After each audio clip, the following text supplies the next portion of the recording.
देहरादून में बीजेपी की 2 दिवसीय कार्यसमिति की बैठक खत्म हो चुकी है और इस बैठक में 30 मई से लेकर 30 जून तक चलाए जाने वाले महाजनसंपर्क अभियान को लेकर चर्चा की गई। 1 महीने तक चलने वाले जनसंपर्क अभियान का प्लान प्रदेश कार्यसमिति में तैयार किया गया और बीजेपी प्रवक्ता विनोद सुयाल की कहना है कि प्रदेश के अंदर प्रधानमंत्री मोदी की जनसभा प्रस्तावित है। इसके अलावा देश के गृह मंत्री अमित शाह और राष्ट्रीय अध्यक्ष जेपी नड्डा समेत कई दिग्गज जनसभाओं को संबोधित करेंगे। भारतीय जनता पार्टी ने अपने 1 माह का महासंपर्क अभियान चलाने का निर्णय लिया है, जो 30 मई से 30 जून तक प्रारंभ होगा। इस राज्य के अंदर विश्व के सर्वश्रेष्ठ लोकप्रिय नेता नरेंद्र भाई मोदी जी भी इस माह के अंदर एक जनसभा को संबोधित करेंगे और उसकी तिथि प्रस्तावित है।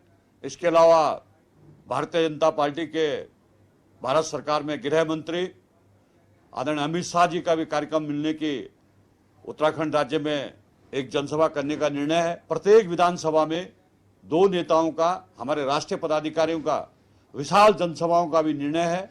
हम यहीं पर नहीं रुकेंगे।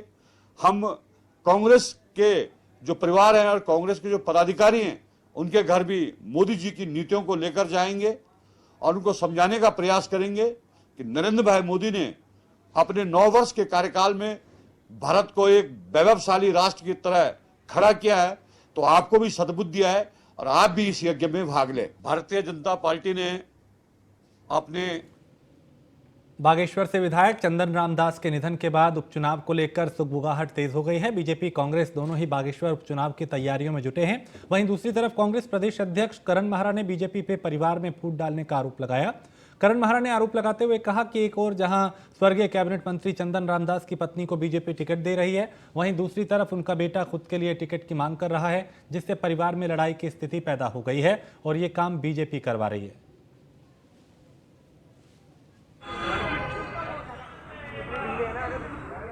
क्या आदमी है महेंद्र भट्ट जी, अगर उनमें कुछ ग्रेविटी होती तो जोशी मठ की आज ये दशा नहीं होती। जब वो विधायक थे तब ये शुरुआत हो गई थी, लेकिन उन्होंने कुछ नहीं किया। और उनको मैं याद दिलाना चाहता हूं, जब आदरणीय सुरेंद्र राकेश जी की मृत्यु हुई थी और उनकी विधवा चुनाव लड़ रही थी, उस समय उन्हीं के परिवार को तोड़कर इसी भारतीय जनता पार्टी ने, महेंद्र भट्ट की पार्टी ने, उनके देवर को जबरदस्ती उकसा के उनके खिलाफ चुनाव लड़ाया। उसमें घर में इन्होंने तो परिवार तोड़ने की तक कोशिश की। वह हमको किस मुंह से इस तरीके की बात कहने का साहस कर रहे हैं, मेरी समझ से परे। बल्कि आदमी और पूर्व दर्जाधारी राज्य मंत्री पर रेशम फेडरेशन के अध्यक्ष चौधरी ग्रीन पार्क कॉलोनी के निवासियों के साथ पिछले कई साल से दबंगता करते हुए गाली गलौज कर रहे हैं। ग्रीन पार्क के कॉलोनी वासियों का आरोप है कि Ajit Chaudhary green park colony के लोगों को गालियां देते हैं, जान से मारने की धमकी देते हैं। लोग एसएसपी और डीजीपी से भी मुलाकात कर चुके हैं। उनकी मांग है कि अजीत चौधरी के खिलाफ मुकदमा दर्ज किया जाए।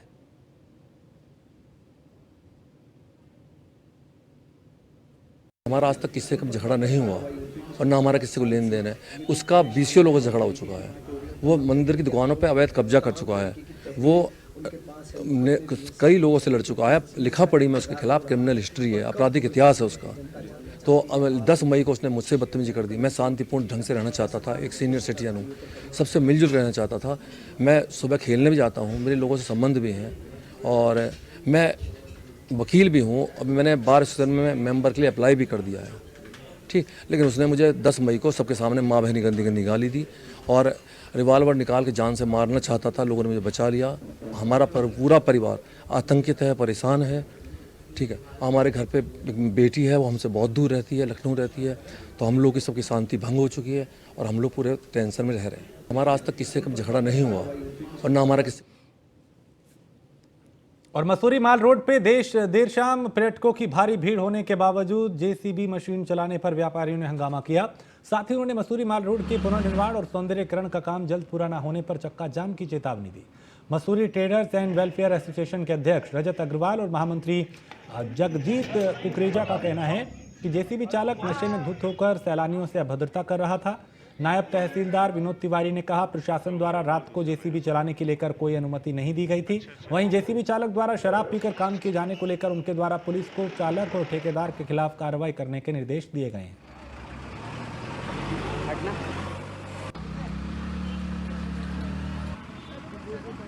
मई का जो ये सप्ताह है, वीकेंड है, और इस ऐसे वीकेंड में पर्यटकों की संख्या भी काफ़ी है। शनिवार को देखते हुए यहाँ देखिए बीच सड़क में जेसीबी लगा दी जाती है। एक बार वो सड़क बनी, दोबारा सड़क खोद दी गई है। अब नया बहाना दे दिया जाता है कि अब यहाँ ये बन रहा है, वो बन रहा है। ऐसे में कहीं ना कहीं देखा जा रहा है कि स्थानीय व्यापारियों का उत्पीड़न हो रहा है। शासन प्रशासन नगर पालिका या जितने सम्मिलित होते हैं सब, इनका हाल देखिए आप। शनिवार को रोड खोदना, रविवार को रोड खोदना, इनका जो जेसीबी चालक है वो शराब में लिप्त है। पीक सीजन का शनिवार, जिसमें मसूरी में ऑलरेडी भीड़ कम है, क्योंकि पूरी मसूरी की छवि जो है वो बहुत खराब गई है पूरे देश विदेश में, जिस कारण पर्यटकों ने मसूरी से मुंह मोड़कर नैनीताल, शिमला की ओर अपना रुख कर लिया है। इसके बावजूद शनिवार की रात 10 सवा 10 बजे जेसीबी चालक द्वारा माल रोड को दोबारा खोदने की तैयारी कर दी जाती है।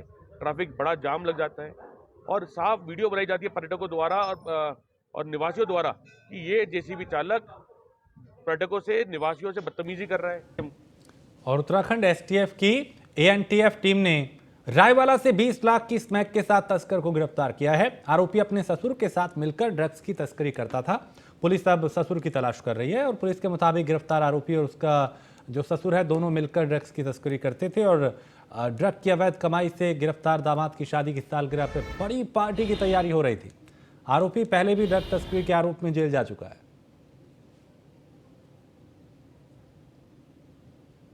उत्तराखंड अभियान के तहत कल एसटीएफ के द्वारा एक एनडीपीएस एक्ट के तहत एक कार्रवाई की गई है, जिसमें कि एक कपिल देव जो रायपुर का रहने वाला है, कंडोली गांव का रहने वाला है व्यक्ति, इससे 207 ग्राम स्मैक बरामद हुई है। और ये बिजनौर इसका ससुर है, इस जो आनंद कुमार हैं, तो आनंद कुमार इसको यहाँ तक लाया रायवाला थाना क्षेत्र में, और इसने रायवाला थाना क्षेत्र में अपने ससुर से स्मैक रिसीव की है, जिसकी बाज़ार में कीमत 20 लाख रुपए के लगभग है।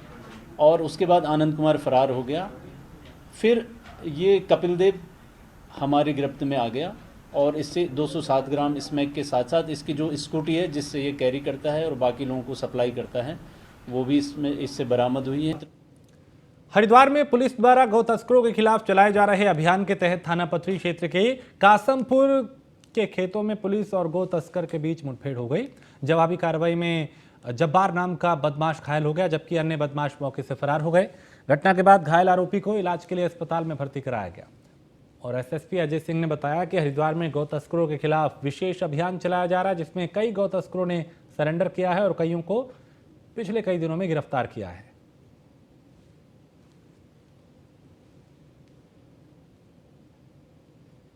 रात्रि करीब 11 साढ़े 11 के बीच में पथरी थाना क्षेत्र में बुड्ढाहेड़ी गांव पड़ता है। वहां से सूचना प्राप्त हुई थी कि कुछ संदिग्ध लोग वहां पर गांव में देखे गए, जिस पर हमारे आसपास की थाना पुलिस वहां पहुंची थी और वहां पर पता चला कि कुछ लोग वहां गौकशी के लिए इकट्ठा हुए थे। तो जब पुलिस ने उनकी घेराबंदी करी तो वहां पर उनको पकड़ने के दौरान उसमें से एक फायर किया गया। जवाबी फायरिंग में भी एक जो उसमें बदमाश था उसको गोली लगी। इसका नाम बाद में पता चला जब्बार है। इसके पूर्व में भी गौकशी के काफ़ी मुकदमे हैं और पुलिस के साथ मारपीट और उसके भी मुकदमे दर्ज है। बाकी अभी भी जानकारी की जा रही है। इसके साथ भी कुछ लोग बताए गए थे जो फरार है, जिसके लिए हमारी खानपुर और आसपास लक्सर की पुलिस टीम कॉम्बिंग में अधिकारियों के साथ लगी हुई है। साथ ही साथ जो इंजर्ड था, चूँकि उसको लेते हुए यहाँ पर हॉस्पिटल रेफर किया गया था। तो ये जो गौकशी की घटनाओं को अंजाम देने के लिए गैंग इस तरह से यहाँ पर आया हुआ था और सूचना पर जो पुलिस जब एकदम करीब पहुँची तो उन पर बचने के लिए घेराबंदी से उसमें फायर किया गया, जिसमें जवाबी उसमें एक को टांग में गोली लगी थी। करीब नैनीताल में गुरु अर्जुन देव जी महाराज का शहीद दिवस धूमधाम से मनाया गया। इस मौके पे नगर के मल्लीताल स्थित गुरुद्वारे से माल रोड होते हुए झांकी निकाली गई और श्री गुरु ग्रंथ साहिब जी की शोभा यात्रा के दौरान श्रद्धालुओं ने सुंदर झांकियां निकाली। झांकियां अमृतसर, बाजपुर, रुद्रपुर, हल्द्वानी से नैनीताल के इस महापर्व में हिस्सा लेने के लिए पहुंची हैं और झांकी में कलाकारों ने अपनी अलग अलग कलाओं का प्रदर्शन किया।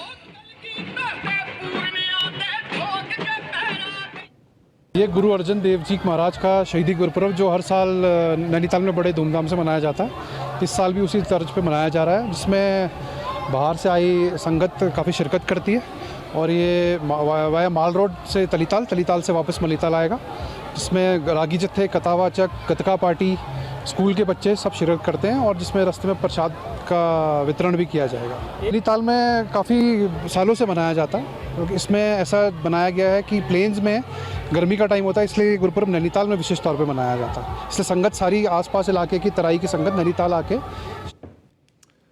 और G20 सम्मेलन की मेजबानी के लिए ऋषिकेश से सटे टिहरी जिले के नरेंद्रनगर ब्लॉक का ओणी गांव पूरी तरह से तैयार है। इस सम्मेलन से गांव की दिशा और दशा बदल चुकी है।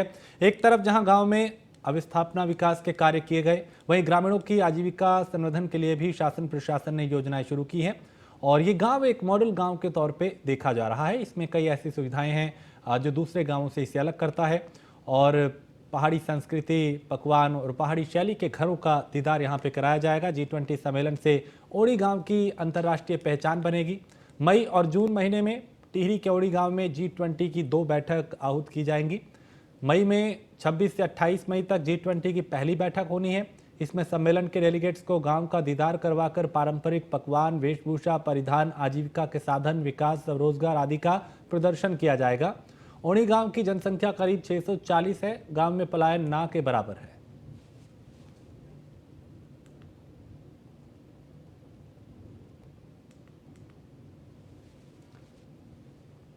टिहरी जिले के नरेंद्रनगर ब्लॉक के ओणी गांव में 24 मई से 28 मई तक G20 सम्मेलन होना है। G20 सम्मेलन में शामिल होने के लिए पहुंचने वाले विदेशी मेहमानों को त्रिस्तरीय सुरक्षा दी जा रही है और जहां जहां विदेशी मेहमान जाएंगे वहां सुरक्षा के पुख्ता इंतजाम किए गए हैं। इनके मूवमेंट के दौरान रूट को भी क्लियर रखा जाएगा।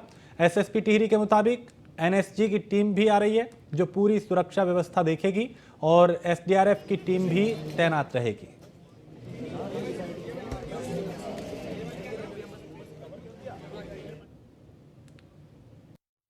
G20 मीट प्रपोज्ड है नरेंद्रनगर टिहरी गढ़वाल में। इसमें जो जितने भी डेलीगेट्स आएंगे, सदस्य आएंगे, उनको त्रिस्तरीय सुरक्षा प्रदान की जा रही है और इसमें जो वेस्टर्न रिजॉर्ट जहाँ पे मेन कार्यक्रम है उसका विलेज का भी उनका विज़िट है। फिर वो जब परमार्थ निकेतन जाएंगे तब हमारे यहाँ जानकी सेतु टिहरी गढ़वाल वहाँ तक उनको गाड़ी से जाना है। तो इनकी मूवमेंट के दौरान जो है रूट को भी क्लियर रखा जाएगा और इसमें NSG की टीम भी एक आ रही है जो कि वहाँ सुरक्षा व्यवस्था के लिए रहेगी। इसके अतिरिक्त SDRF की CSSR और CBRN टीम जो है वो वहाँ पे लग। देहरादून नगर निगम भी अपनी जमीन पे हुए अतिक्रमण को हटाने की कवायद में जुट गया है। बता दें कि उत्तराखंड के कई विभाग और निगम ऐसे हैं जिनके पास एक बड़ी संख्या में लैंड बैंक मौजूद है। ऐसे में अपनी जमीनों पे हुए अतिक्रमण को हटाने के लिए सरकार पहले ही सबको निर्देश दे चुकी है। लिहाजा देहरादून नगर निगम भी अब अपनी जमीन को कब्जा मुक्त किए जाने के साथ ही अपने लैंड बैंक को और मजबूत करने की कवायद में जुट गया है।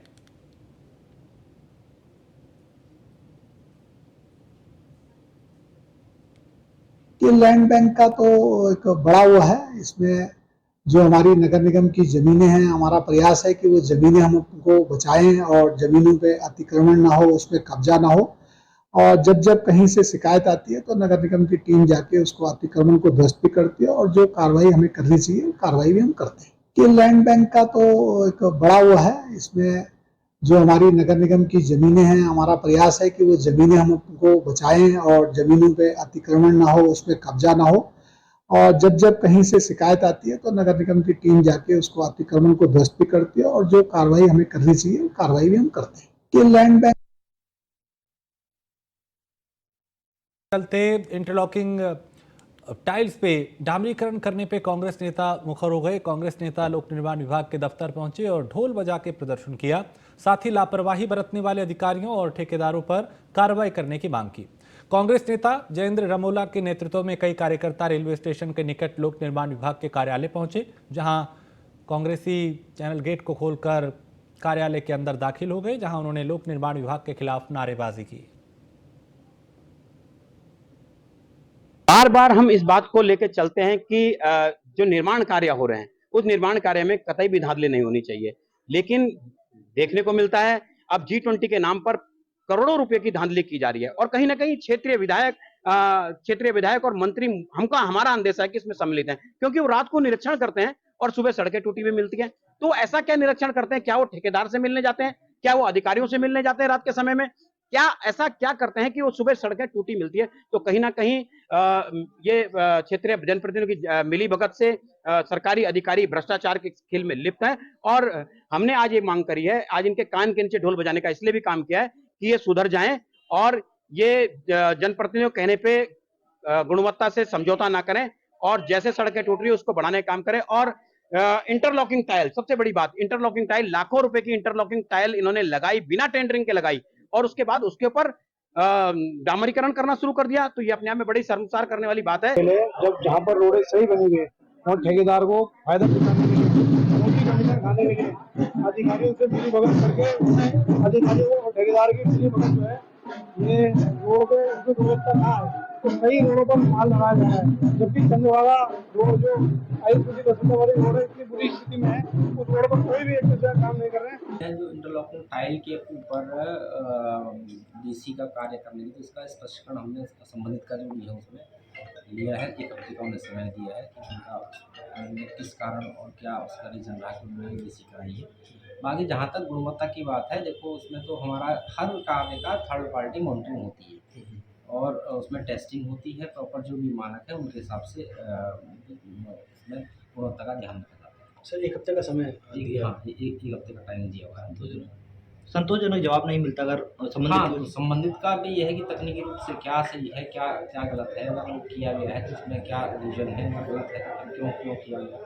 सर, क्या सही है इंटरलॉकिंग टाइल डामरीकरण, क्या सही है? नहीं, सही का तो ये है कि इंटरलॉकिंग टाइल के ऊपर किया जा सकता है, ऐसा कहीं कोड भी ऐसा नहीं बोलता है कि नहीं करना चाहिए। बार बार और गर्मी बढ़ते ही प्रदेश के वनों में आग के मामले बढ़ने लगे हैं। ऐसे में प्रदेश के वन मंत्री सुबोध उनियाल ने प्रदेश भर की जनता से अपील की है कि आग बुझाने का काम वन विभाग का ही नहीं है, आम जनता को भी साथ देने की जरूरत है। उनके अनुसार वन विभाग लगातार इस पर काम कर रहा है। इसमें मॉनिटरिंग की संवेदनशीलता के साथ मॉनिटरिंग भी की जा रही है और आज भी हम लोगों ने अपील जारी की है, जिसमें केंद्रीय मंत्री और मुख्यमंत्री जी के द्वारा अपील जारी की गई आम आदमी को, क्योंकि केवल वन विभाग आग को बुझा लिए संभव नहीं है। हम लोगों ने पिछले साल जो जन सहभागिता के साथ, जिसको लेकर के हमने ग्राम सभा स्तर पर वनाग्नि प्रबंधन समितियां ग्राम प्रधान की अध्यक्षता में बनाई, उसको ही और मजबूत करने का हम लोगों का प्रयास है, ताकि समय रहते जो रिस्पॉन्स टाइम आग बुझाने में वो कम किया जा सके और अब इस पर प्रभावी अंकुश लग सके। खबर ऋषिकेश से है, जहां शिवपुरी से मुनि की रेती की ओर आते हुए गंगा में राफ्टिंग के दौरान अलग अलग राफ्ट में बैठे दो पक्षों के बीच विवाद हो गया और विवाद इतना बढ़ गया कि बीच गंगा में राफ्टिंग करते हुए कुछ लोग एक दूसरे पर राफ्टिंग के चप्पू चलाते हुए नजर आए, जिसके बाद एक शख्स गंगा में कूद जाता है। वहीं विवाद का वीडियो सोशल मीडिया पे वायरल हो रहा है। मुनिगिरेती थाने के इंस्पेक्टर रितेश शाह ने बताया कि वायरल वीडियो का मामला संज्ञान में आया है और बीच गंगा में इस प्रकार की हरकत होना गलत है। फिलहाल घटना की कोई शिकायत पुलिस के पास नहीं पहुंची, फिर भी पुलिस वायरल वीडियो का संज्ञान लेकर जांच कर रही है।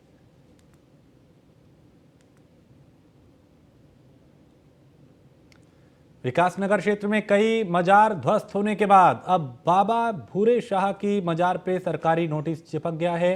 अब बाबा भूरे शाह की दरगाह पे बुलडोजर चलेगा।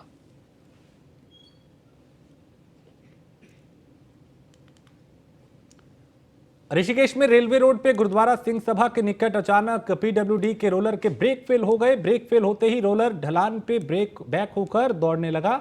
अनियंत्रित होकर रोलर एक घर में जा घुसा। गनीमत ये रही कि दो लोग वहां पे इसकी बाल बचे और वहीं मौके से रोलर का ड्राइवर फरार हो गया। मौके पर पहुंचे पीडब्ल्यूडी के सहायक अभियंता राजेश चौहान और कनिष्ठ अभियंता राहुल कुमार ने घटना स्थल का बारीकी से निरीक्षण किया।